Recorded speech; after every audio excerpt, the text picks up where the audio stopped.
Welcome back to the Monochrome Podcast. This is episode 24, the 6th episode this season. We are so glad you are here.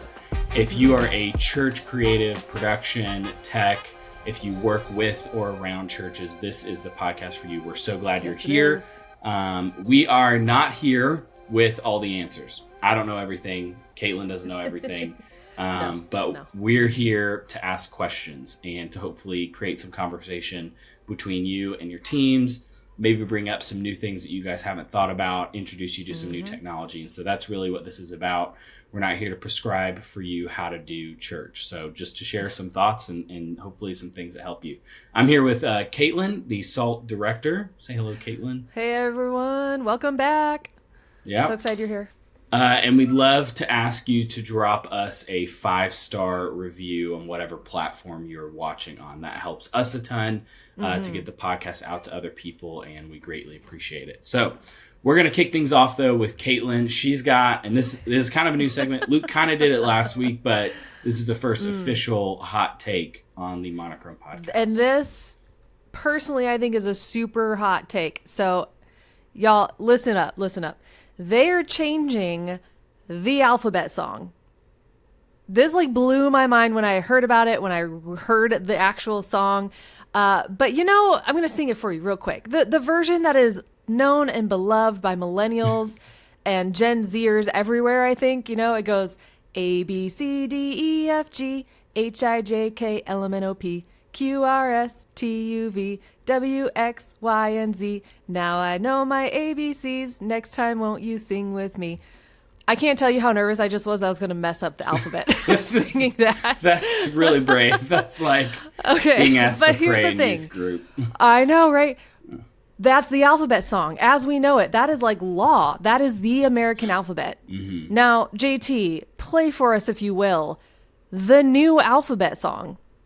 So I just want to preface this before I press play on this. Whatever you're currently thinking, the listener, if you're watching or listening, it's way worse than that. Like 10 times I don't think it's that bad. So just but prepare let's press yourself. play. Let's press play. A, B, C, D, E, F, G, H, I, J, K, L, M, N, O, P, Q, R, S, T, U, V, W, X, Y, Z. Now I never will forget how to say the alphabet. There it is. That is a new version. Now, the hot take is, which do you like better? Now, the reasons why they are changing this for children is because LMNOP sounds like one letter, or children are struggling to understand that LMNOP is not all blurred together the way we elders have learned to sing the alphabet. So that's the reason for the change. Personally, after listening to it a few times, I don't think it's that bad. And I think if that really is a struggle, totally makes sense. But why did they change the ending? Otherwise, I think the song's okay. I think the adaptation, I would accept it. What do you think, JT? It is an abomination. An absolute abomination. How dare someone change something from your childhood? Anyone who is teaching this to their kids should be carefully looked at and potentially institutionalized. Oh gosh. No, I'm just joking. I would love to hear what everyone else thinks. So if you're watching on YouTube, tell us in the comment, new or old version of the alphabet song. If you are listening to this while driving, jump on our Instagram later and let us know. Because I think the new version is okay. I think it could happen. It does make sense. LMNOP does go really fast. JT thinks it's like the abominable snowman over there. Just gotta, it's no good. It's abomination. No, absolutely not. Run from this version. Teach your kids the way they should go, and they will not part from it. Don't teach them this nonsense. Yeah, this is not something AI can teach you. The alphabet song is a human passed down thing. Yeah.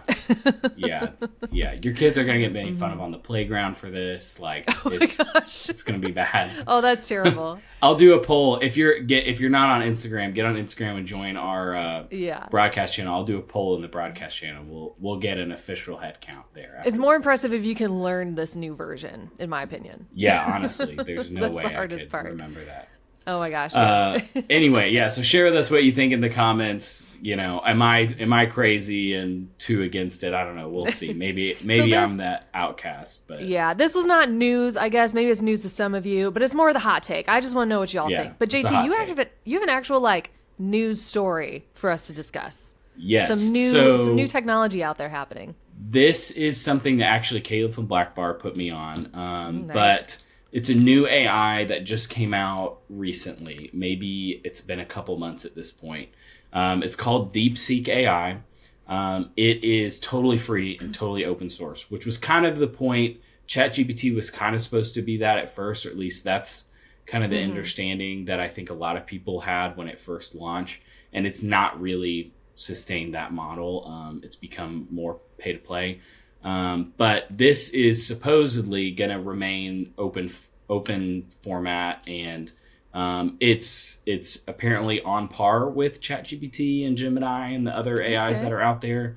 I think it also came out recently that it actually trained on ChatGPT, which is a bit controversial. So the big thing with this that's interesting, yes, yeah, who knows what's going to happen there, but It is apparently as powerful. As far as like the features go, it does feel a little bit bare bones compared to ChatGPT. You don't have like image generation, which ChatGPT does. So I'm sure all that's probably coming up. Yeah. Yes. Yeah. But if you just need a language model that can help you ideate and, write things and all that sort of stuff, it's basically just a completely free version of the most advanced version of that. I love hearing that because I know I got excited about ChatGPT back, in the early days of it being free and easily available. I thought, this is a great way to learn and have plenty of time to explore it and practice using AI in good ways. And then, it all became paid. And I think there's still lots of ways to learn, but I don't know. It almost sounds too good to be true for an AI model to stay free. Like everyone has just learned that they can capitalize on it, and so they want the paid subscription. So I hope this is something that stays free. But if not, I guess if people jump on it early, then they'll have it free longer. Yeah. I think it probably will remain free. One of the reasons is so the company that built it is actually a China-based company. So there's also another controversy there of are they using it to collect data, like all that kind of stuff. We're not going to comment on that necessarily, but it's something to be aware of and something to take note of who owns this tech, because that's really, when it comes to AI, that's a big point of like, who are the people behind this and what's the point of it, and like, what are they doing with all this data they're collecting? So that's an important thing to take note of. But I think the bigger thing that this is really speaking into is it seems that AI kind of like, and I'm sure it really didn't, but there wasn't anything major happening on that front for the past several months. And I think some of that's because it's become paid and there's not this open source kind of community that's around it anymore. And so this is great call out. Kind of reinfusing that a little bit. It's kind of challenging the status quo. It's going to force these other US based AI companies to maybe make their products a little bit more accessible. Keep upping the ante a little bit. Yeah. So competition is good. And so this is just more competition in that space. And this is always changing. So it's just interesting to see what's going to happen. And if you're someone who just really needs a free AI, that you can use, that's super powerful, then that's a great option. So yeah, that's awesome. Cool. Yeah, I'm excited to see what happens. I know we have had a few AI classes at SALT. And I know one last year in particular, Kenny Jang spoke about like, what was it, like 20 AI tools that you could walk away with that day knowing how to use? But it was amazing. People loved it. Yeah.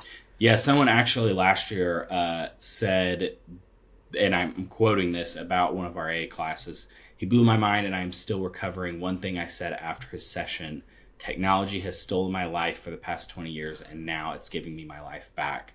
And I think that's something we talk about a lot with AI is like, it's going to take my job. It's going to, and the reality is, and this is what we're seeing, it's not taking people's jobs, but the people that are learning it, implementing it, and making their workflow faster, more efficient, doing better work, all of that sort of thing. Those are the people that are going to take your jobs, not necessarily AI all by itself, but the people who know how to implement it. So I would encourage you, if you haven't yet, we encourage our community to do this a lot. If you haven't already delved into the world of AI, start dabbling in it, start figuring out, start learning it, because it really makes life a lot easier and it makes some of the processes that you're working on a lot easier, and you can begin to automate, and it just helps enhance what you're already doing. So anyway, enough about AI, but we teach about it. So if it's something where you're like, I don't really even know where to start, come to SALT, jump in one of the classes. There's people who are right there with you, figuring it out together, and that'll hopefully get you a good jump start into how to figure that out. So yeah, conference is going to be awesome this year. It is. It's going to be great. Gotta shout and if that you out. haven't It's gonna listened be to awesome. last week's episode, go listen to it, because Luke basically gave We away all dropped the so many secrets. little But spoilers. Yeah. yes. Okay, so big interview for today is Rick Rekedal. Rekedal. Rick Rekedal. He is an award-winning storyteller. He has been on so many incredible projects, some of which are The Prince of Egypt, Shrek, How to Train Your Dragon. It's basically an endless list, so you should definitely go check that out. But basically anything from DreamWorks over the past several years, he's had something to do with. We're so thankful we've been able to build a relationship with Rick over the past few years. He's been on Main Session a couple times. He's spoken in masterclass sessions and deep dives about storytelling.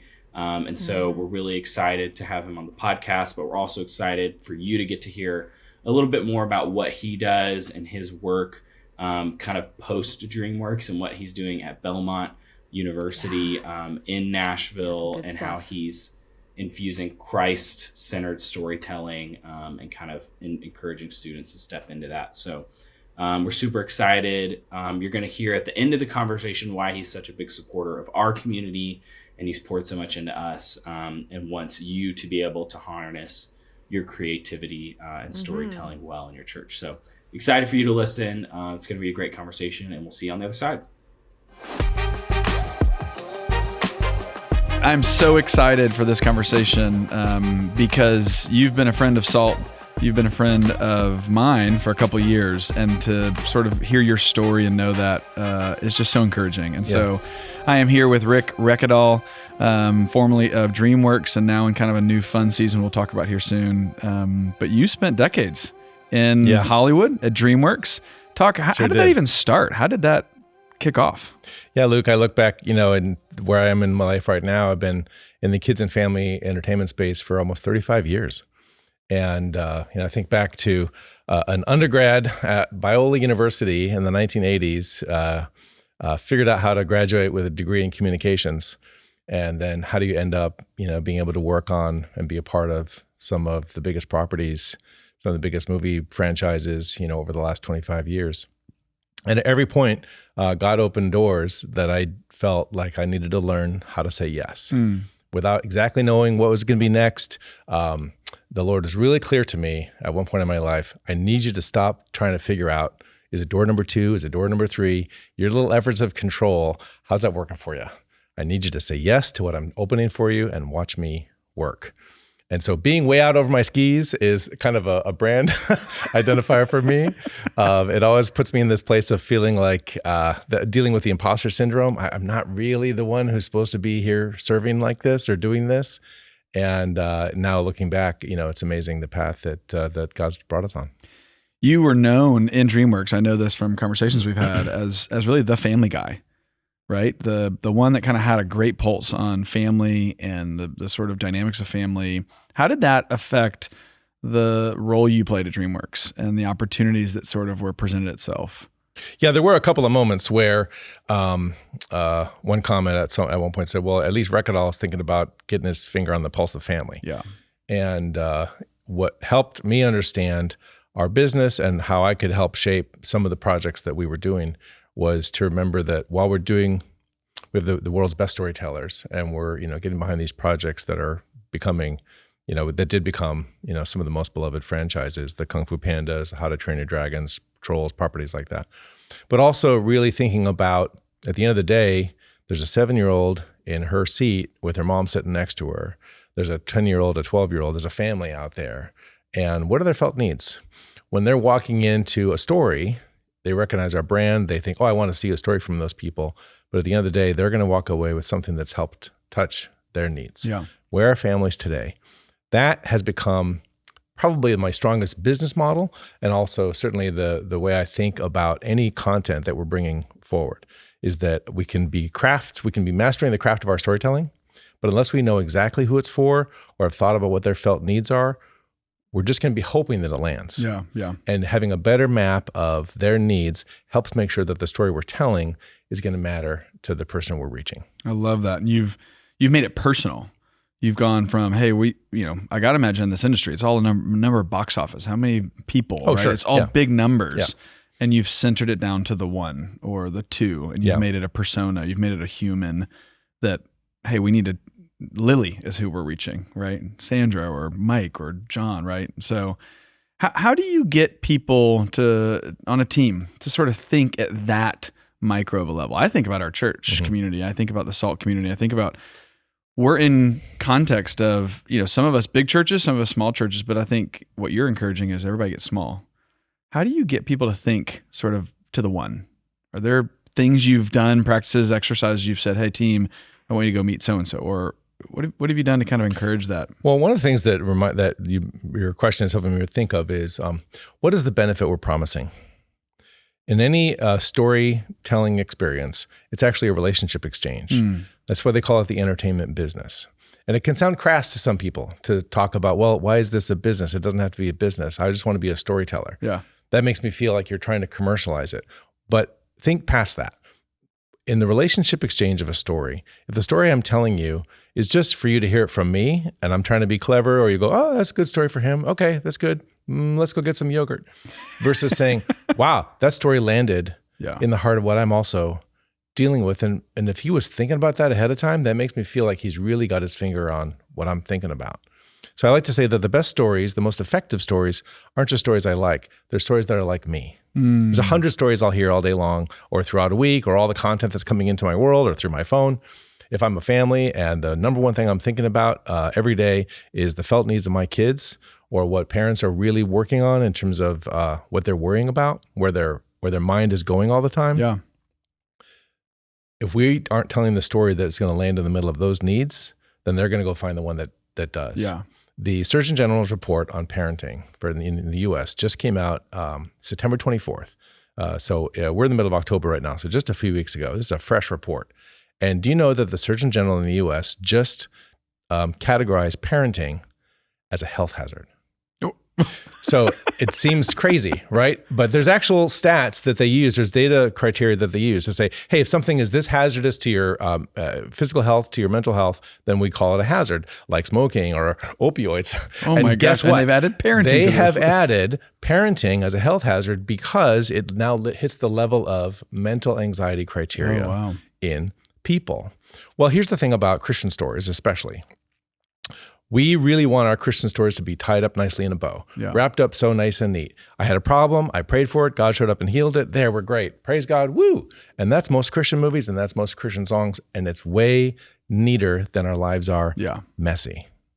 It's not real. And it doesn't touch the core of my need. Yeah, and when you're talking to parents and families, especially if you're in ministry, and you want to be able to reach them and serve them, and we come up with our clever talks and our clever series. But if they're sitting there thinking, you know what the number one fear I have right now is I just sent my kid off to school. Is my child safe? And I'm worried about that. Turns out the number one worry for parents today with their kids in school is my child safe? Yeah. And you know what school districts are doing? School districts are now saying, hey, we think we should probably take phones away from kids all day because we think phones are bad for them. They're right. We should be doing that. We never should have put phones in the hands of kids in the first place. But now we have this weird tension because just at the place where parents are most worried about the safety of their children is when the school districts are saying, we're going to take your kid's phone away from them all day, every day. You're not going to be able to communicate with them. You know, the them. largest group who's actually now kind of struggling with this whole policy is parents. Yeah. Right? Because, well, okay, but I think in general, it's a good idea that our kids don't have phones in their hands all day at school, but I want my kid because I want to be able to, right? And so that mindset is so urgent. When your kid's in trouble, it's hard to hear anything else. And yet if we walk into a church where the messaging is too neat and too tidy, it's going to feel tone deaf. Yeah. And so getting back to your question. Well, and it's not going to help people. Like they may think it's good, right? Because it is a perfect story. It's about Jesus. Of course. But it's not actually helping them live the way of Jesus on a day-to-day basis. Well, fundamentally, Jesus, I feel, when I look at his answers, is pretty clear about how to meet people's felt needs. He says, There's only 3 questions out of 33 that he answers directly for reasons. But one of them is, he said, oh, you want to do something in my name? They're doing something in my name? You want to know what it's like to do something in my name? That's an easy answer. Did you clothe the naked? Did you feed the hungry? Did you heal the sick? Did you visit those in prison? Yeah. Did you do it to the least of these? Now that could sound like, well, were you involved in charity for those who don't have? What that speaks to me is, are you thinking about somebody's most deeply felt need? And when we're meeting people in their most deeply felt needs, then the stories we're sharing about our faith, about him, about our journey are going to land right in the heart of what they're actually looking for. I love this. I'm going to pivot back to kind of where you are now. Years ago, I know you shared 10 plus years ago, you linked up with a university in Nashville, Tennessee, Christian University. And now you were doing a bunch of stuff in Southern California with them.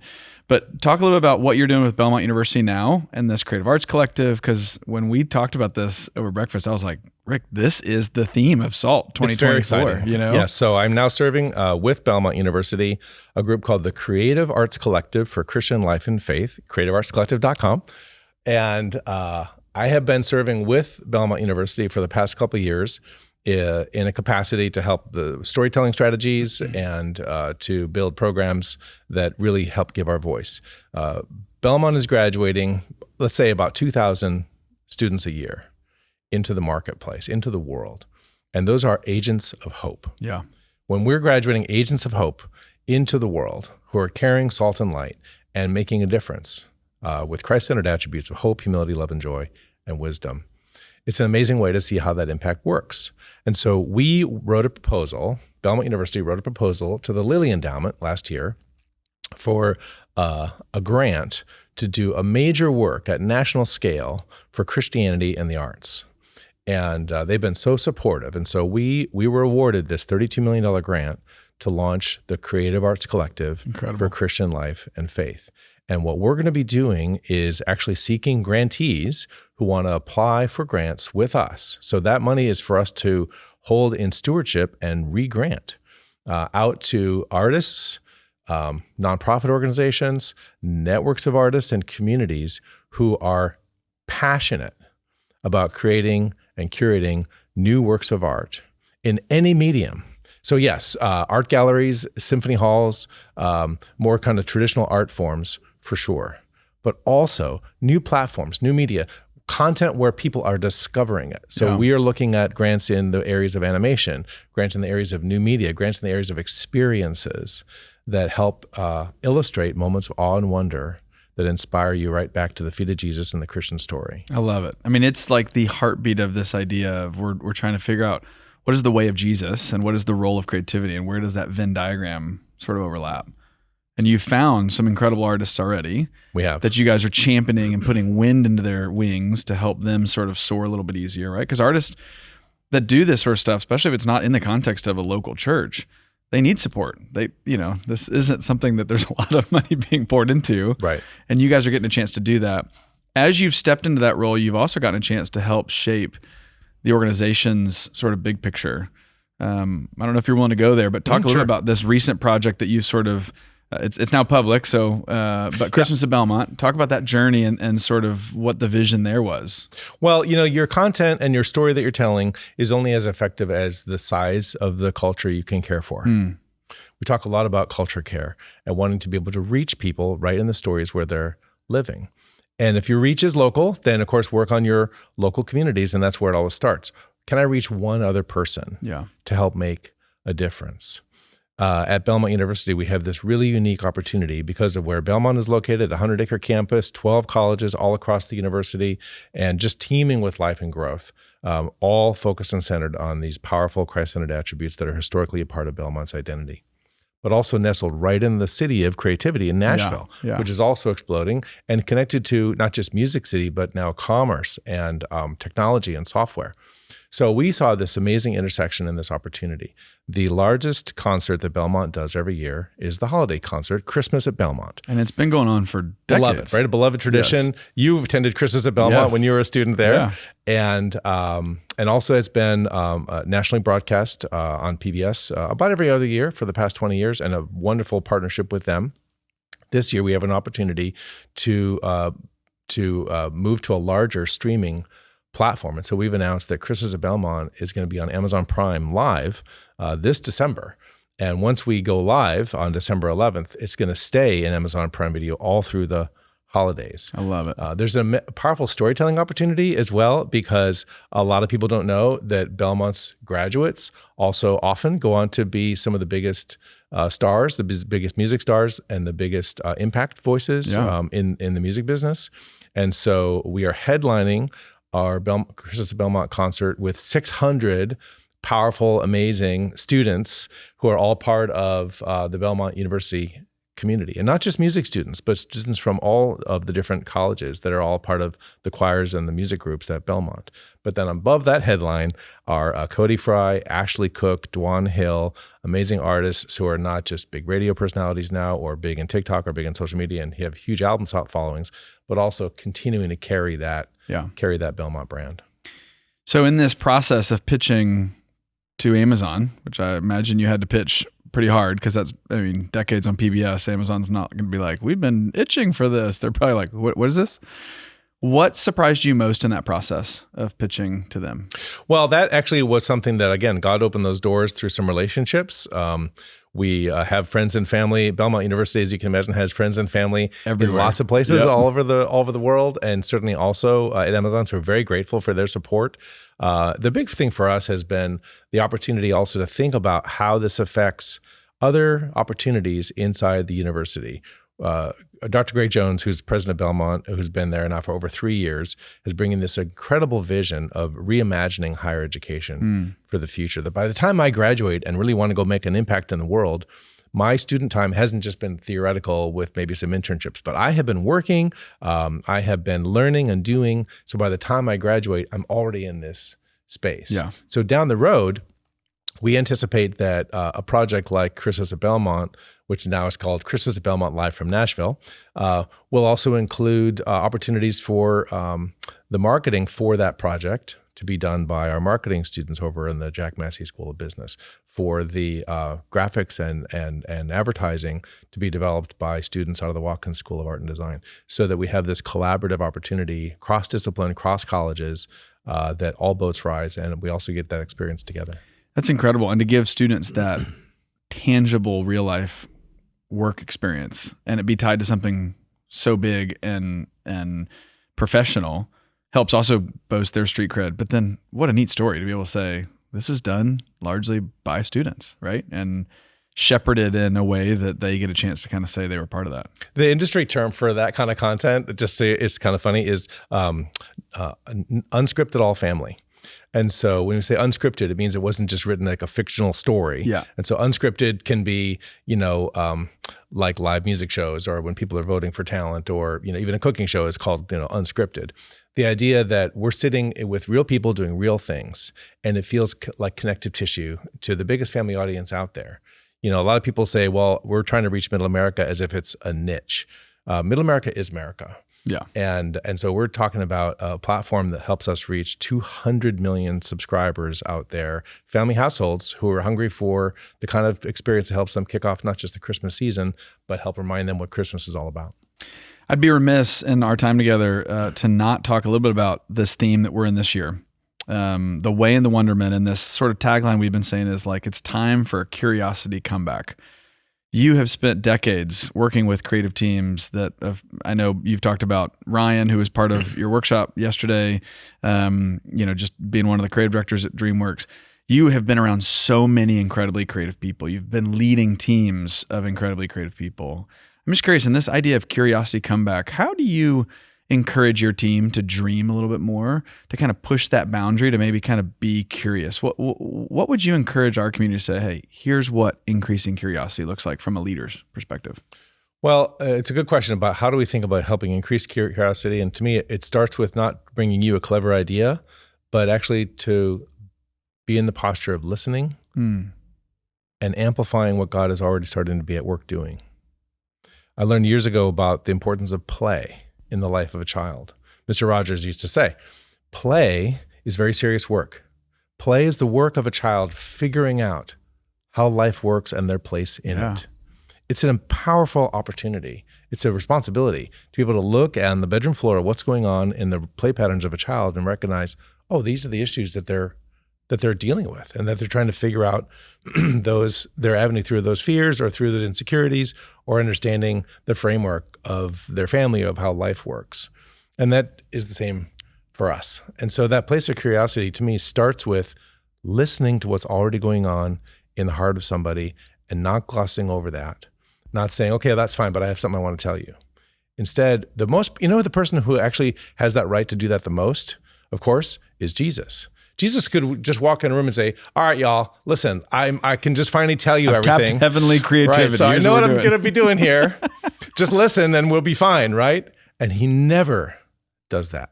Jesus never takes the bait to do that. He walks in quietly, and what does he do? He lets you be the person who feels seen and heard.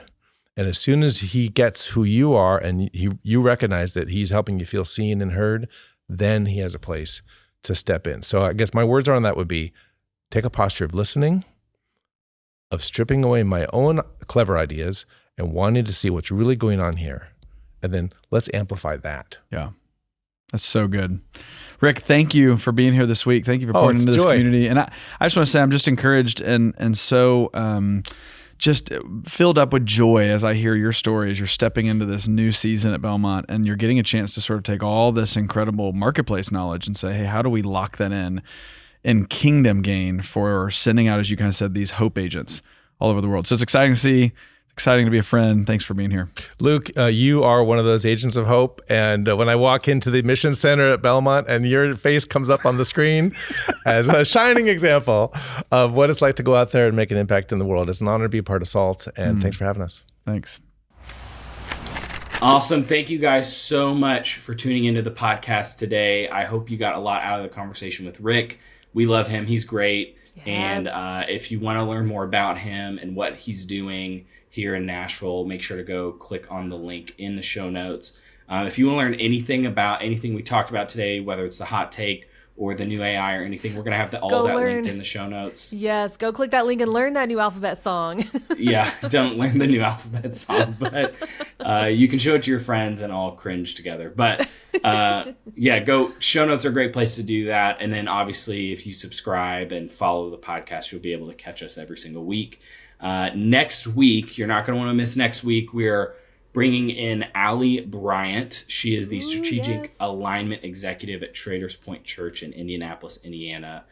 She has over a decade of ministry experience. Obviously, people know who Traders Point is, and that's an incredible church. And so something that a lot of churches struggle with is strategic alignment, and how do we keep everyone focused on a mission. And so she's going to kind of break some of that down. You're not going to want to miss it. It's going to be great. But shout out to my fellow Hoosiers. Go listen to Allie's. Yeah. Or come to the next episode to listen to Allie. Yes. Yeah. So yeah. Thank you guys again. And we will see you next week. See ya.